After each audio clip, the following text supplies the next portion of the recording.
Boa noite, irmãos e amigos. Você já ouviu a expressão mais vale um amigo na praça do que dinheiro no caixa? Muitos aqui devem conhecer esse dito popular que se encaixa bem na nossa cultura brasileira. Existe um aspecto positivo nessa expressão de ter amigos na praça, que se encaixa com a ideia de valorizar a ajuda mútua que amigos de verdade oferecem em tempos de necessidade. Mas tem um aspecto negativo, que é quando alguém se aproveita desses amigos para conseguir privilégios em detrimento do interesse coletivo, para conseguir favores especiais ou para conseguir cargos especiais no governo. A história bíblica que a gente vai analisar hoje tem a ver com esse segundo sentido, esse de alguém buscando os amigos na praça para conseguir esses favores. Tem aquele tom de deputado brasileiro barganhando para ocupar um cargo de destaque na burocracia pública. Mas essa história não aconteceu no Brasil, obviamente, nem é da nossa história recente. Aconteceu há mais de 2000 anos entre os discípulos de Jesus. Vamos abrir nossas Bíblias em Mateus capítulo 20.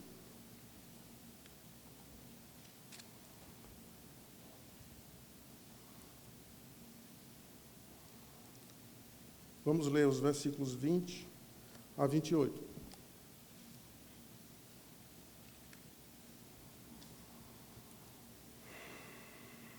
Mateus 20, de 20 a 28. Então se chegou a ele a mulher de Zebedeu com seus filhos, e adorando-o, pediu-lhe um favor. Perguntou-lhe ele: que queres? Ela respondeu: manda que no teu reino estes meus 2 filhos se assentem, um à tua direita e o outro à tua esquerda. Mas Jesus respondeu: não sabeis o que pedis. Podeis vós beber o cálice que eu estou para beber? Responderam-lhe: podemos. Então lhes disse: bebereis o meu cálice. Mas o assentar-se à minha direita e à minha esquerda não me compete concedê-lo. É, porém, para aqueles a quem está preparado por meu Pai. Ora, ouvindo isto, os 10 indignaram-se contra os 2 irmãos.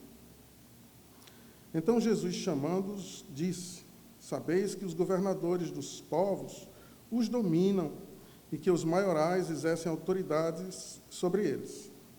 Não é assim entre vós. Pelo contrário, quem quiser tornar-se grande entre vós, será esse o que vos sirva.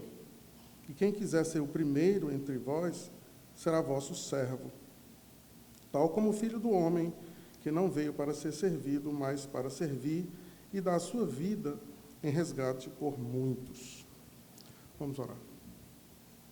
Senhor nosso Deus, nós pedimos a tua graça sobre nós, pedimos que o Senhor nos ajude a entender esse texto e trazê-lo para nossos corações, para que a gente te agrade, Senhor Deus, com a nossa vida, com o nosso serviço, com o nosso louvor, para que o Senhor faça através de nós a tua vontade. Pedimos isso em nome de Jesus. Amém.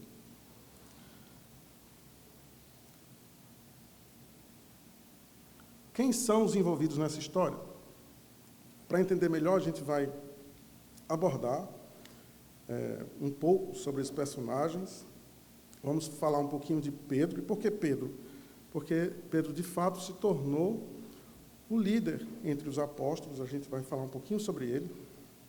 E vamos falar sobre Tiago e João e sobre a mãe deles 2. Pedro, no início do livro de Atos, já profere aqueles 2 discursos após a descida do Espírito Santo. O número de homens convertidos sobe para quase 5.000 após o segundo discurso. E ele se torna, de fato, a figura de maior proeminência ali no começo do livro de Atos. Depois, o apóstolo Paulo é quem toma esse lugar de proeminência, mas não exatamente como líder dos apóstolos, mas como missionário, plantador de igrejas.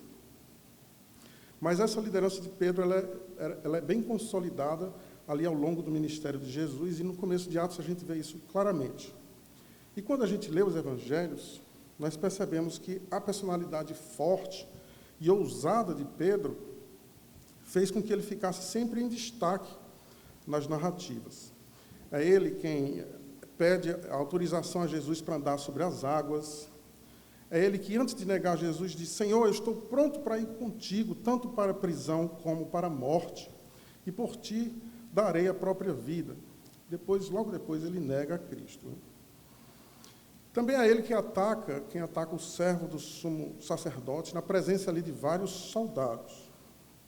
E o próprio Jesus, quando Pedro confessa: Tu és o Cristo, o Filho do Deus vivo, Jesus responde: sobre esta pedra, ou seja, sobre esta declaração, edificarei a minha igreja.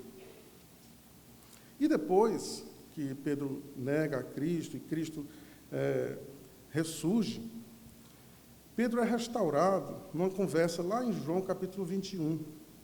E depois de Jesus perguntar por 3 vezes: Pedro, tu me amas? E Pedro confirmar o seu amor por 3 vezes, Jesus lhe ordena: apacenta as minhas ovelhas, dando ali uma responsabilidade clara de liderança. Isso, obviamente, vai assentando essa liderança de Pedro. Mas essa liderança foi tranquila, aceita tranquilamente entre os apóstolos? Bom, esse é o tema, é o assunto que nós estamos vendo hoje. Tiago e João. Bom, não era somente Pedro que tinha essa personalidade forte e ousada. Até Tiago e João receberam um apelido de Jesus. A gente vê esse apelido lá em Marcos 3,17. Não sei se é um apelido carinhoso ou irônico, ou talvez com um tonzinho de repreensão. O apelido de Boanerges, filhos do trovão. Talvez uma lembrança do caráter meio truculento, rude, não só porque eles eram pescadores, mas algumas passagens deixam isso bem claro e marcante. Por exemplo, quando Jesus atravessa Samaria para ir para Jerusalém, e eles buscam ali hospedagem, e os samaritanos se negam a hospedá-los, porque claramente eles iam para Jerusalém e havia essa rusga entre judeus e samaritanos. E e João e Tiago, os dois, dizem: Senhor, tu queres que nós peçamos fogo do céu para consumir todos aqui? É uma personalidade assim meio forte. E apesar de João ser conhecido como o apóstolo do amor, fica claro nas Escrituras que, pelo menos no início desse ministério, ele era rude, agressivo, ambicioso, né, igual ao seu irmão mais velho, Tiago. E também devemos lembrar que, quando ele escreveu as epístolas e fala sobre amor, ele estava mais idoso, mais amadurecido. Certamente já havia superado muitas dessas limitações e defeitos de caráter. Esse trio, Pedro, Tiago e João, aparecem frequentemente nas histórias do Novo Testamento, dos Evangelhos. Os 3 foram os que testemunharam a transfiguração de Jesus Cristo. Em Mateus 17, a gente vê essa narrativa, né? Versículo 1 diz: 6 dias depois, tomou Jesus consigo a Pedro e aos 2 irmãos, Tiago e João, e os levou em particular ao monte, e foi transfigurado diante deles. Foi lá que eles ouviram aquela voz: este é meu filho amado, em quem me comprazo, a ele ouvi. Esse é um episódio importantíssimo no fortalecimento da fé dos apóstolos. Nessa ocasião, logo depois, Jesus ensina: aquele que for o menor de todos, esse aqui é o grande. Pegou uma criança, colocou no meio deles e ensinou isso.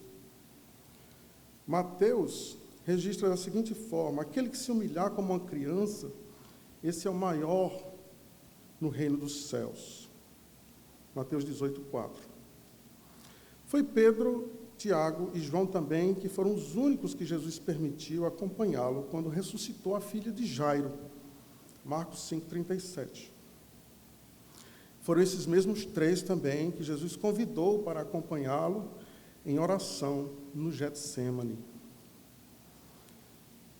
Vamos ler um trechinho da vocação deles para a gente pegar mais um elemento, para depois a gente fazer algumas conclusões iniciais. Vamos lá em Mateus capítulo 4.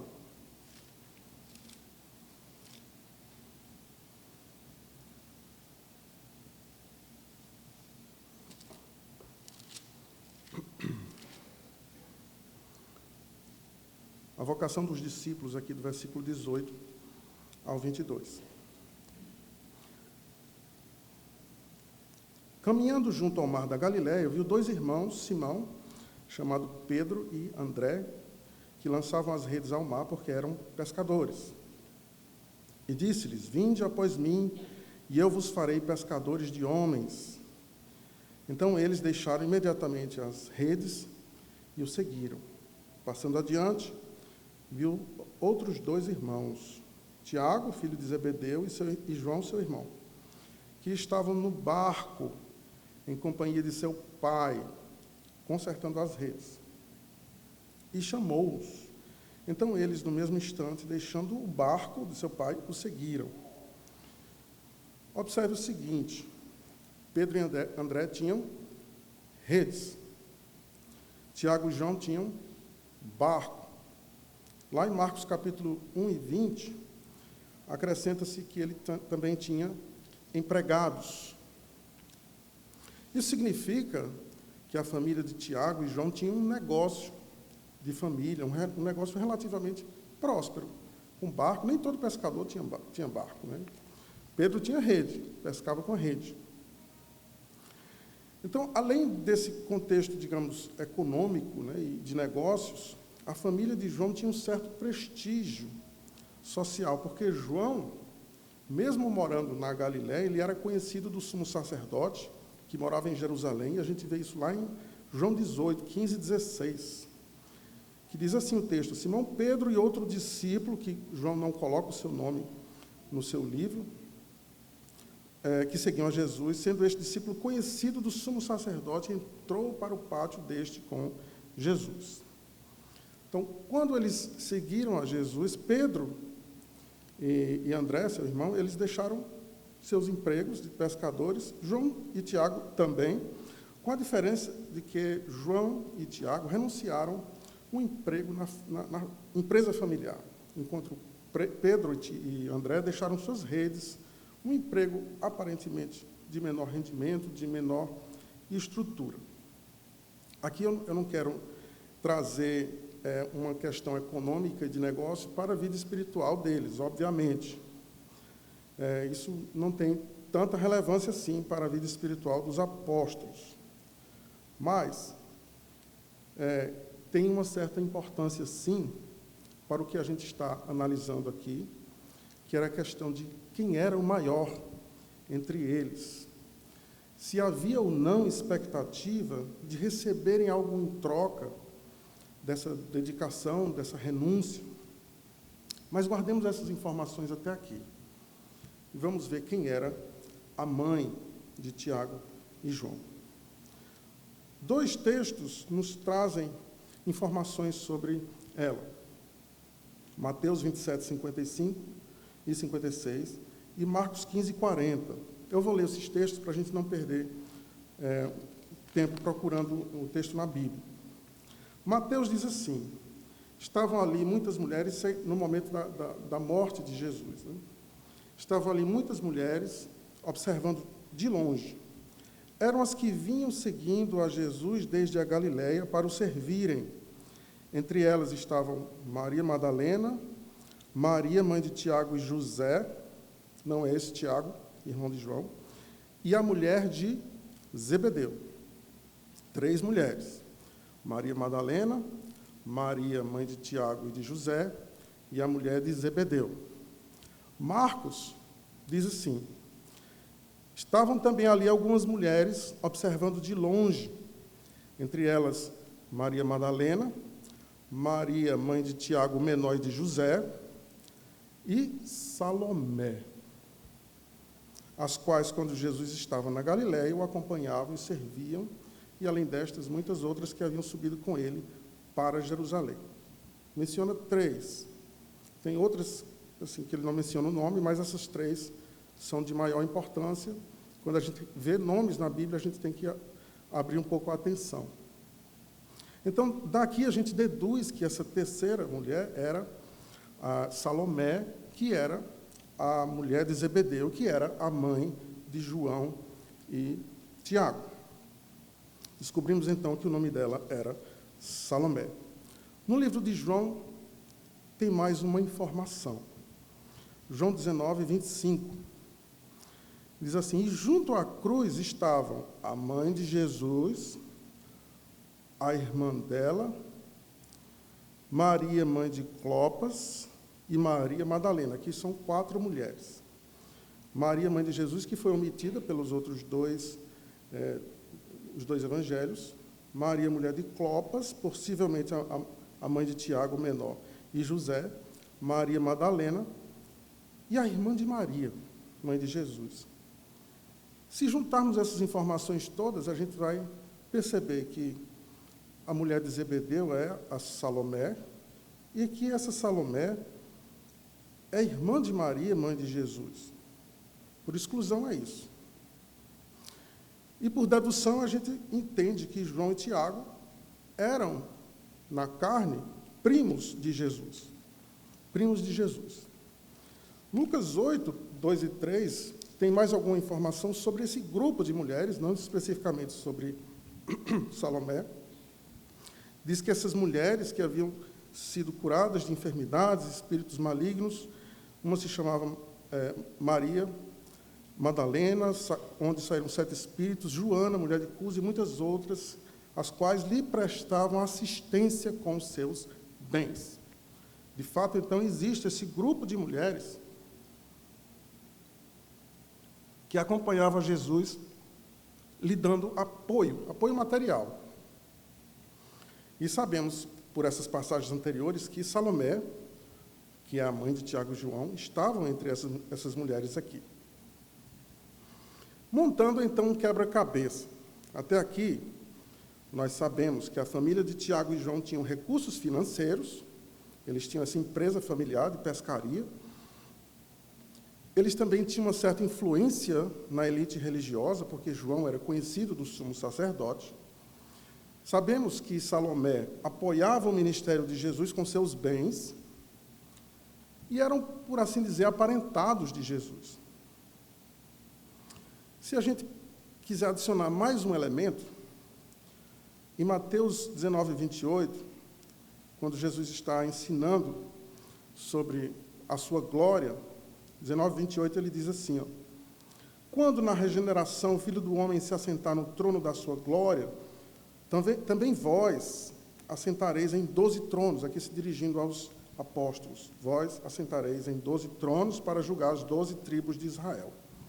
A coisa era grande, projeto enorme e glorioso, trono de glória, 12 tronos para os apóstolos, julgar as 12 tribos. Se a gente for usar uma expressão moderna para analisar essa conjuntura, a gente pode certamente dizer que aqui Salomé, Tiago e João estavam diante de uma janela de oportunidade. Estavam ali no timing perfeito para um grande empreendimento espiritual. E qual era essa janela? Tudo estava confluindo para essa ideia. A liderança dos apóstolos se formando ali entre aqueles 3. Pedro, Tiago e João.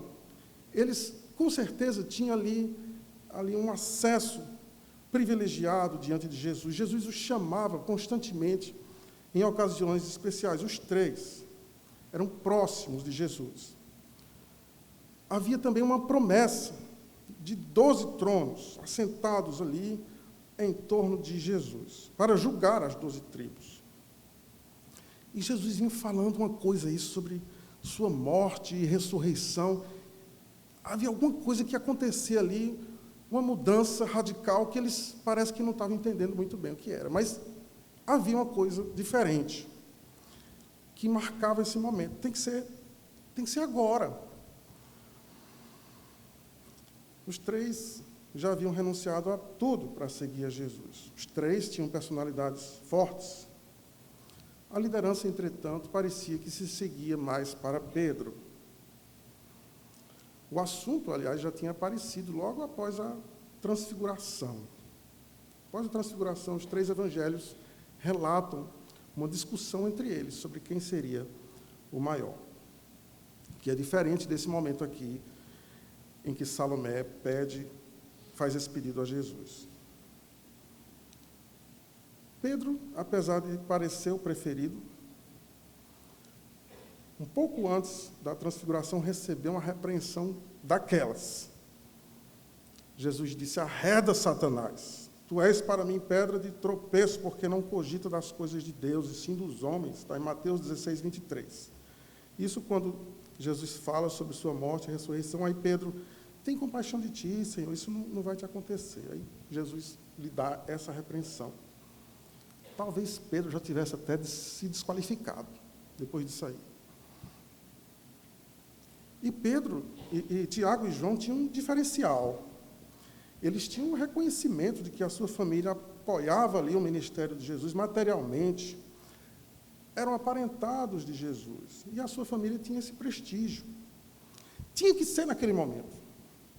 Tinha que ser naquele momento. Antes que aparecesse outro pretendente a ocupar esse lugar privilegiado ao lado do Senhor. Salomé, a esposa de Zebedeu, que era um empresário do setor pesqueiro, certamente era uma mulher empreendedora. Empreendedora não só nos negócios do mundo, mas também no reino espiritual, já que ela ali estava dedicando tempo, dinheiro e bens para apoiar o ministério de Jesus. Desejar, então, que seus filhos se assentassem um à direita e o outro à esquerda de Jesus não era uma coisa mundana. Será que não? Ora, seu marido estava lhe dando duro na empresa, e ela, Salomé, empregando esforço, dinheiro, no ministério do Filho de Deus. Isso não é espiritual? Não é nobre? 3 pessoas tinham esse perfil de liderança: Pedro, Tiago e João. Isso dá problema na hora de organizar os tronos, porque só tem 2 ali do lado de Jesus. Um à direita e outro à esquerda. Um terceiro ali não vai encaixar. Então, talvez ela tenha pensado consigo mesma: tem que ser agora, eu vou falar com o Senhor, apresentar nosso pedido. Vocês, Tiago e João, vão se assentar um à direita, outro à esquerda do Senhor. Todos os apóstolos vão ter os seus tronos, mas vocês vão ficar ali imediatamente do lado do Senhor. Esses 2 lugares vão ser de vocês. Trazendo para um contexto mais da nossa cultura, era bem razoável um pedido como esse de Salomé. Eu digo cultura, a nossa cultura política. E não seria nada mais justo, né? Quando a gente retira essa casca de aparente piedade e de serviço abnegado, vemos ali claramente o orgulho, a ganância, a vontade de dominar sobre os outros, a expectativa de receberem glória e honra para engrandecimento pessoal. Uma politicagem só. É o velho coração corrupto do homem. Os demais apóstolos ficam indignados, e a gente pode dizer com uma certa segurança que eles estão indignados, porque no fundo, eles queriam a mesma coisa. E aqui eles estão percebendo que uma tramóia e eles estão ficando para trás. Enganoso é o coração, mais do que todas as coisas, e desesperadamente corrupto. Jeremias 17, 9. Cuidado com o coração. cuidado com o nosso coração. Devemos manter vigilância sobre o nosso coração, sobre as intenções mais profundas do nosso coração, mesmo muito envolvidos na obra do Senhor. Salomé, junto com Tiago e João, naquele momento estavam ali com o coração cheio de ganância. Mesmo com a mente e o coração, digo, a vontade e o trabalho, o dinheiro ali sendo investidos no reino de Cristo. Ainda assim, orgulho, ganância, desejo de poder e glória enchendo o seu coração. Esse problema era crônico. E lendo os evangelhos a gente percebe vários momentos em que há essa discussão. Após a transfiguração tem um primeiro momento ali, onde eles discutem quem seria o maior. Aqui, nessa história, quando Salomé pede, junto com Tiago e João, que lugares privilegiados, próximos do Senhor, no seu reino. E um terceiro momento, na última ceia. Na última ceia. E aqui a gente vê o cúmulo da insensibilidade dos apóstolos. Jesus anunciando que ali estava um traidor no meio deles. E os discípulos, em seguida, discutindo quem era o maior. Eu gostaria de ler esse texto, Lucas 22, 21 a 27.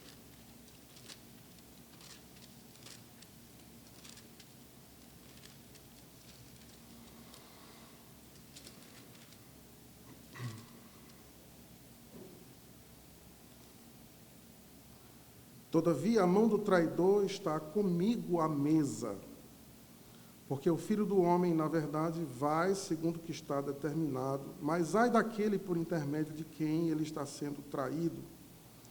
Então começaram a indagar entre si quem seria dentre eles que estava para fazer isto. Suscitaram também entre si uma discussão sobre qual deles parecia ser o maior. Chega o sangue, sobe assim, até as orelhas, quente, quando a gente lê isso. Quanta insensibilidade.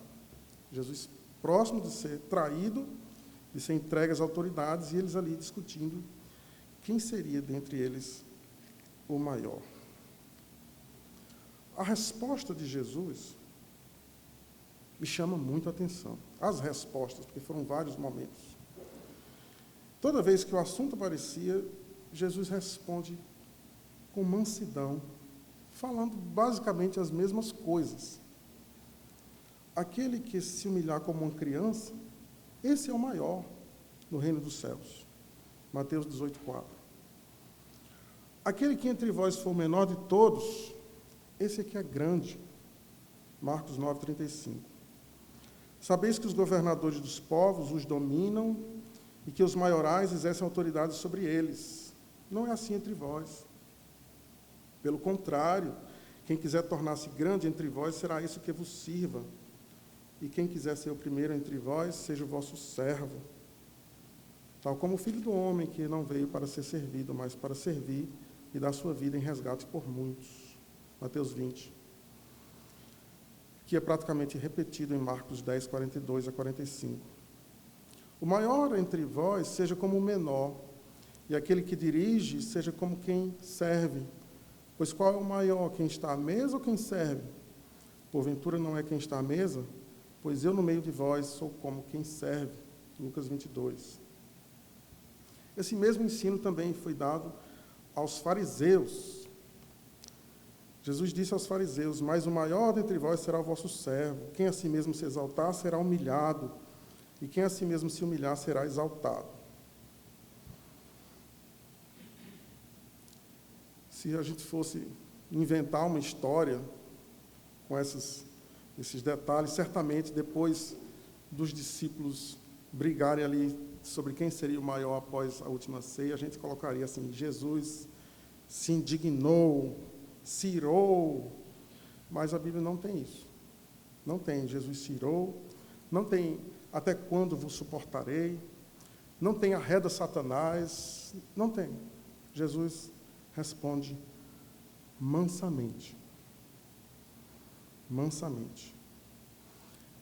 Isso me fez pensar um pouco, e eu vou aqui lançar uma pergunta provocativa.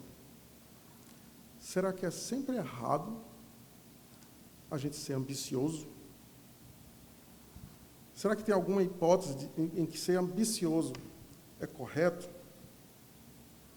Sabe por quê? Porque Jesus não repreendeu os apóstolos por quererem ser grandes. Não repreendeu os apóstolos por desejarem posições de destaque.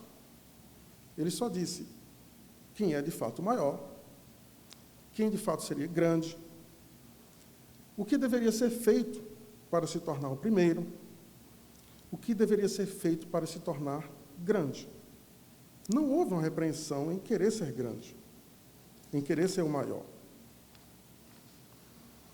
É como se Jesus ali dissesse para Salomé, Tiago e João, não há nada errado em querer ser grande, em querer posições de honra diante de Deus. Mas saiba de uma coisa, o que Deus valoriza e a quem Ele vai honrar de fato são aqueles que servem. Os que são grandes diante de Deus são aqueles que se humilham como uma criança, são aqueles que servem à mesa. Salomé, continue fazendo bons negócios em sua empresa. Aliás, você é muito útil, investindo no reino dos céus com seus bens. Você vai ser reconhecida, juntamente com seus filhos, diante de Deus, pelo que vocês têm feito. Mas não queiram usar isso para barganhar posições diante de Deus. Não queiram usar isso para receber glória e honra e serem louvados diante dos homens. Basicamente é isso que Jesus estava dizendo. Aplicando para nós, não tem nada de errado querer posições de destaque diante de Deus. É isso que a gente se conclui pelo texto. Não tem nada de errado em fazer bons negócios, em dedicar o que eu ganho para o reino de Deus, né, e querer mais, para dedicar mais os meus bens ao Senhor. Não tem nada de errado nisso. Mas eu preciso ajustar meus propósitos, as minhas motivações. Eu tenho que fazer isso pelos meios corretos, ou seja, pelo caminho da humilhação e do serviço. É isso que a gente vê e aprende com esses ensinamentos de Jesus. Quer ser o primeiro? Sirva. Quer ser o maior? Se humilhe como uma criança. Se humilhe como uma criança. Lá em Timóteo 3:1, a gente vê que Paulo elogia aquele que aspira ao episcopado, alguém desejando uma posição de destaque, como uma liderança entre os pastores. Ele diz, excelente obra almeja, ou deseja. Mas o exemplo mais forte, certamente, é o de Jesus Cristo. Ele foi exaltado às alturas, mas antes ele serviu e foi humilhado de forma extrema. Eu queria ler com os irmãos Filipenses 2, um texto muito conhecido, mas que eu não posso deixar de ler. Filipenses 2, 3 a 11. Filipenses 2, 3 a 11. Nada façais por partidarismo ou vanglória, mas por humildade, considerando cada um os outros superiores a si mesmo. Não tenha cada um em vista o que é propriamente seu, senão também cada qual o que é dos outros.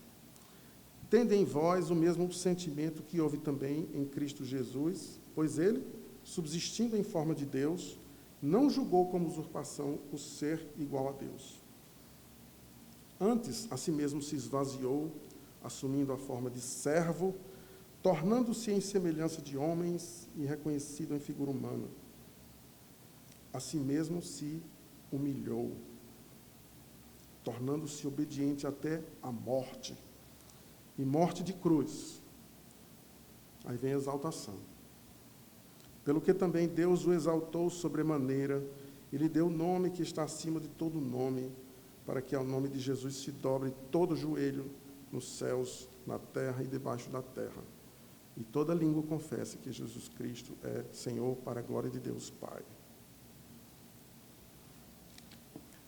Pode ganhar seu dinheiro, pode ser próspero, seu emprego, seu cargo, faça o melhor que puder. Busque posições de destaque, liderança na igreja, no reino de Deus, mas isso tudo tem que ser para a glória de Cristo. E o procedimento tem que ser em humildade, em humilhação, como uma criança. E também com serviço, considerando os outros superiores a si mesmo. Um outro ponto que a gente não pode deixar de observar.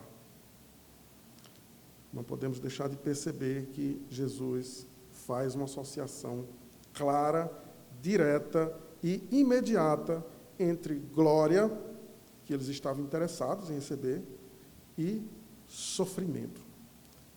Glória e sofrimento. Jesus diz: não sabeis o que pedis.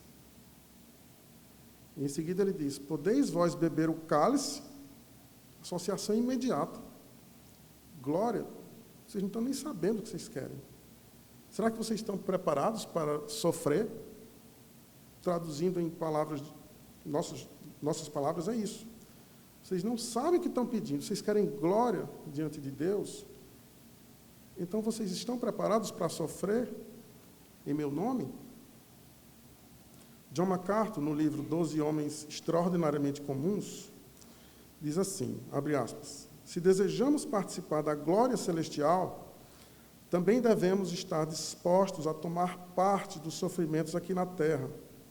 Esse é o desejo do apóstolo Paulo, quando ele escreveu: para o conhecer e o poder da sua ressurreição e a comunhão dos seus sofrimentos, conformando-me com ele na sua morte. Paulo não estava dizendo que tinha um desejo masoquista de sentir dor. Estava simplesmente reconhecendo que a glória e o sofrimento são inseparáveis.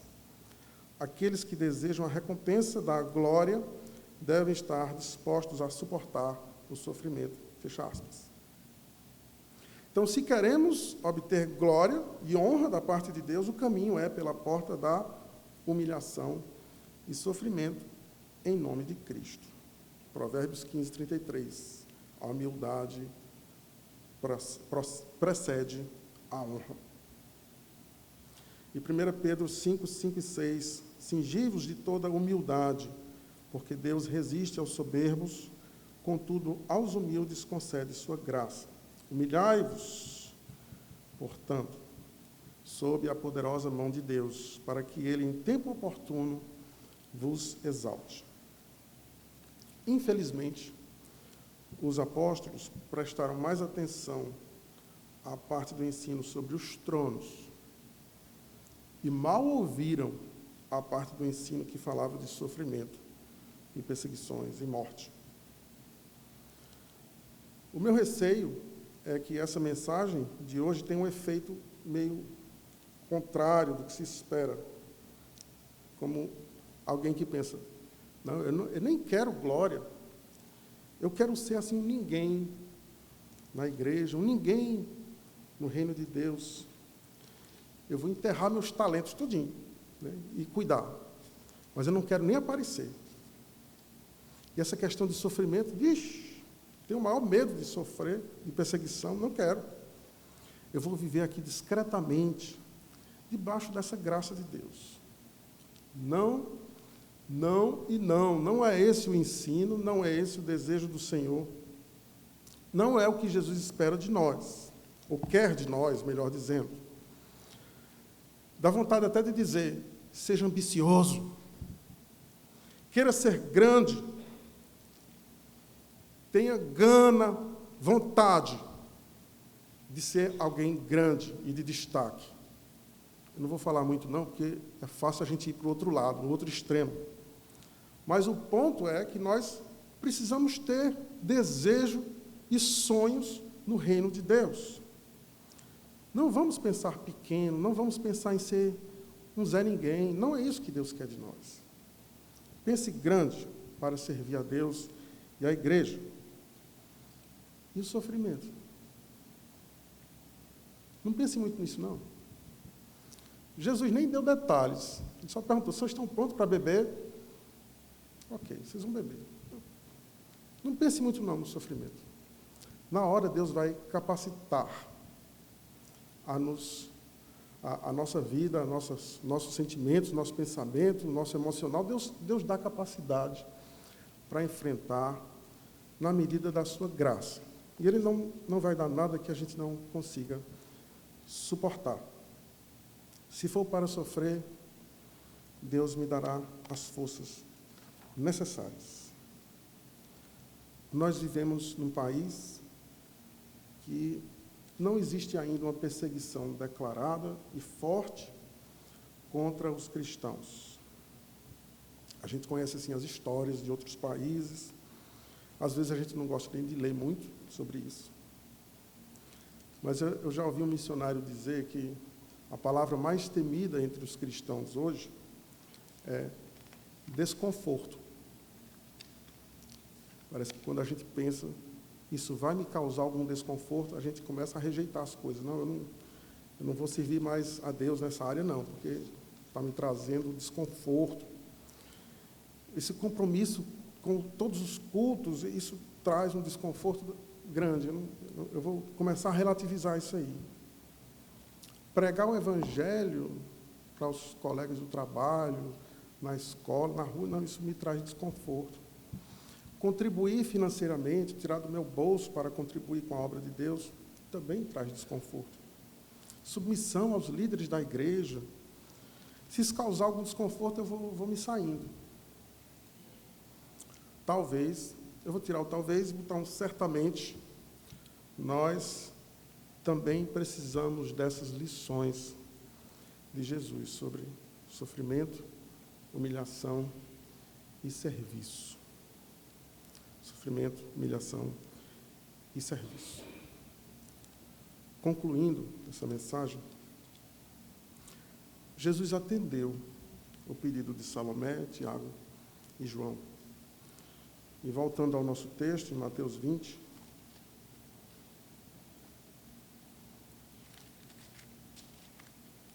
nos versículos 22 e 23,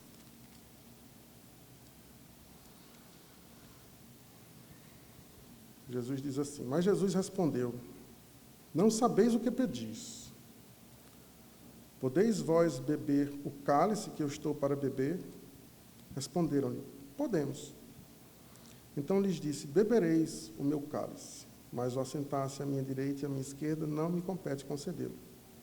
É, porém, para aqueles a quem está preparado por meu Pai.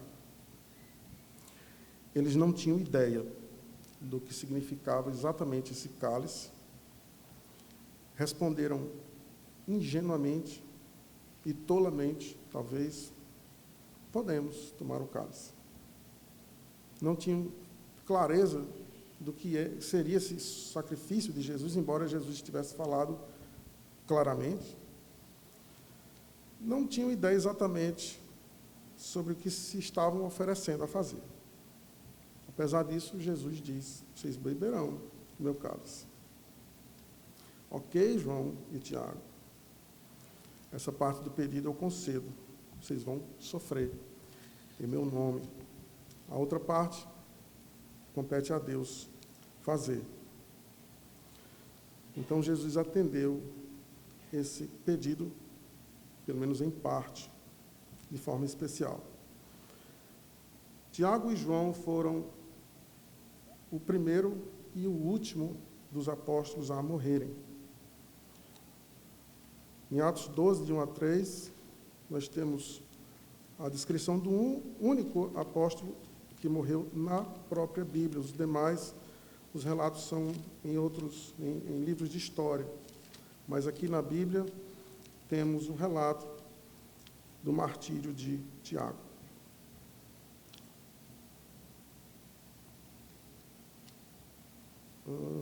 Acho que é 12. Tiago 12. Por aquele tempo, mandou o rei Herodes prender alguns da igreja para os maltratar, fazendo passar fio de espada a Tiago, irmão de João. Fio de espada significa decapitar. o primeiro dos apóstolos a ser martirizado. João, ele foi exilado numa ilha, certamente torturado, e na prisão provavelmente acompanhou as notícias dos seus irmãos apóstolos sendo martirizados.